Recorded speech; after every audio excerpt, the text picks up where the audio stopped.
Bilang estudyante, ipapalat ko sa inyo kung ano ang mga karapatan ng isang mamimili. Katulad na lang ng register tayo bilhin na isang bagay. Ano nga ba ang ating mga karapatan? Una,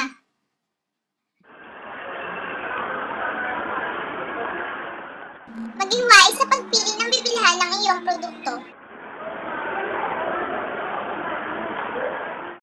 Ang epekto nito ay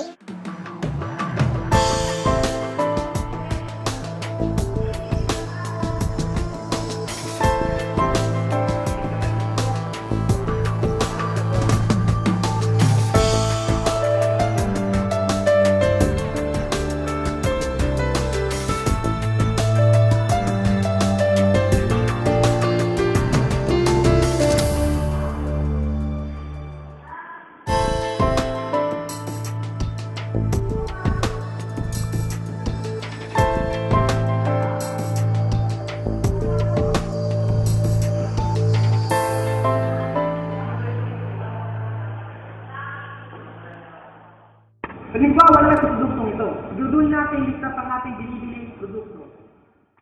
pangalawa, bibigay ng proteksyon sa mga consumer laban sa papaninla at hindi patas ng mga pamamaraan at gawain. Pangatlo, pagbibigay ng impormasyon at edukasyon upang mapaghusay ang tamang pagpapasya at mapalaganap ang kaalaman ukol sa karapatan ng mga consumer.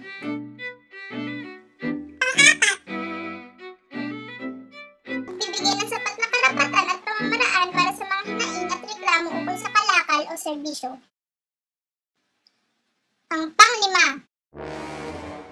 pakikilahok ng kinatawan ng mga consumer sa pagbabalangkas ng mga patakaran panlipunan at pangkabuhayan.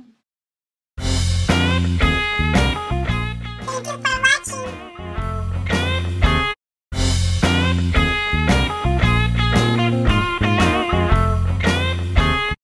Bilang isang mag-aaral, bilang estudyante, ipapakita ko sa inyo kung ano ang isang karapatan ng isang mamimili. Katulad na lang ng, kunwari, gusto tayo sa bahay na bilhin. Ano nga ba ang ating mga karapatan? Halimbawa lang sa produktong ito, siguraduhin natin